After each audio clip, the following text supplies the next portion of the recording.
Back at the Ice Palace after a long sojourn on the beach, not at Miami this year provided its reliable serving of zesty, brainy fun and the excitement of making new discoveries. Here are some of the standout efforts at the fair. Super Dakota Works by Chris Dorland, Mediengruppe Bitnik, and Derat and McRae at Super Dakota. The award for the most technically advanced booth would definitely go to the Brussels gallery Super Dakota, where video monitors show masked female avatars reading messages by the bots that populated Ashley Madison, the dating site for cheating spouses that was at 2 years ago. Here the fembots, made by the collective Mediengruppe Bitnik, recite texts employed to target Miami-based users. Example, I'm Y, discreet. Does this intriguing? On the back wall of the booth are 3 UV-printed panels on which artist Chris Dorland has preserved the jagged, pixelated results of scanning malfunctions to striking pictorial effect. Reyes Projects Marie Herwald Hermann sculpture at Reyes Projects. For its freshman Not a Miami booth, the 6-month-old gallery Suburban Detroit Gallery Reyes Projects brought a focused solo show of ceramics by the talented Danish artist Marie Herwald Hermann. It's a quiet presentation, but complex, displayed on white porcelain shelves. Each piece consists of a finely crafted, smooth ceramic vessel accompanied by a lumpen piece of fired ceramic that obviously displays the squishy manipulation of the artist's hand. The works are set against the backdrop of William Morris's Blackthorn wallpaper, a pattern built from arrangements of common English weeds that, depending on how you look at it, may or may not suggest skulls. The wallpaper, which Hermann's grandmother had in her home, was a pivotal influence in the artist's aesthetic education, introducing her to Morris's idea about objects and the joy of labor and a utopian vision of life that she says informs her craft-inspired art priced from $3,000 to $9,500 at the fair to this day. Situations Fearman Becca Albee at Situations Fearman. Becca Albee was once known for playing in the Riot GRRL band Excuse 17 with Carrie Brownstein, but today she's better recognized for her feminist photography practice which looks at everyday womanly trappings like perfume. Situations Gallery, which is sharing a booth at NADA with Fearman, is showing an enigmatic photo of the cover of a book that was apparently life-changing for Albee as a young woman, Radical Feminist Therapy, alongside a colorful composition of perfume bottles. Also on view at the stand are the sunset-hued canvases of Aliga Cooper, who cuts and layers fabric to create beauty-abstracted portraits of female bodies.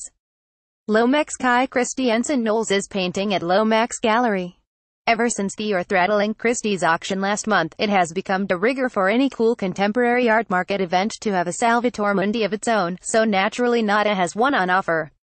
Kind of embarrassing that Art Basel Miami Beach doesn't, no? A far more emaciated version, with a hollowed look and a disreputable air. The El Greco-esque painting at Lomax Gallery's booth was by Kai Christiansen Knowles, part of a group of RISD graduates who are making work inspired by the classical art of the past. Reactionary in an edgy way, Christiansen Knowles is thinking what it means to be a young painter in a mode that's different from the dominant mode the past few years, explains Lomax dealer Alexander Shulan, a spirit shared by such painters as Julian Wynn and Nicholas Cecaldi, who has a solo booth in the main fair.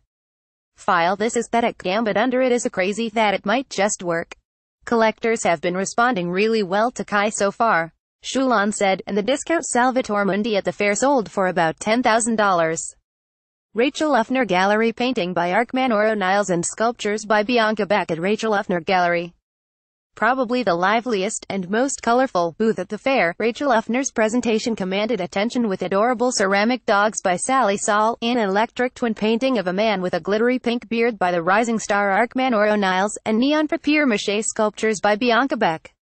In a back corner hang dozens of ceramic sculptures of crying eyes in various skin tones, which the artist Pam Lins has been making every Monday since Donald Trump's ascent to the presidency.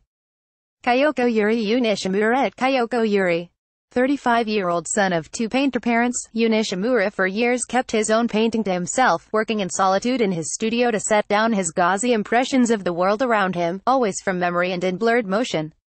Recently, he has begun to send his paintings out into the world, and his reveries on canvas have a soothing, soporific quality, like the unconjured images that play in the mind as one falls asleep. There's a high likelihood that the largest work in the fair, showing a red car speeding past the dusky forest, would give any house where it's displayed a lissom, magical feeling of being between worlds. Invisible Exports Duncan Hannah paintings at Invisible Exports. There were a number of works that looked out of their time at this fair, including Duncan Hannah's narrative, Edward Hopper-esque paintings at Invisible Exports. The subjects, a young boxer, boats, a couple walking home at night, are all marked by vintage fashion and architecture, while the rest of the work in the booth, by contemporary conceptual artists Vaginal Davis, Matthew Porter, and Marianne Vitale, stands in stark contrast.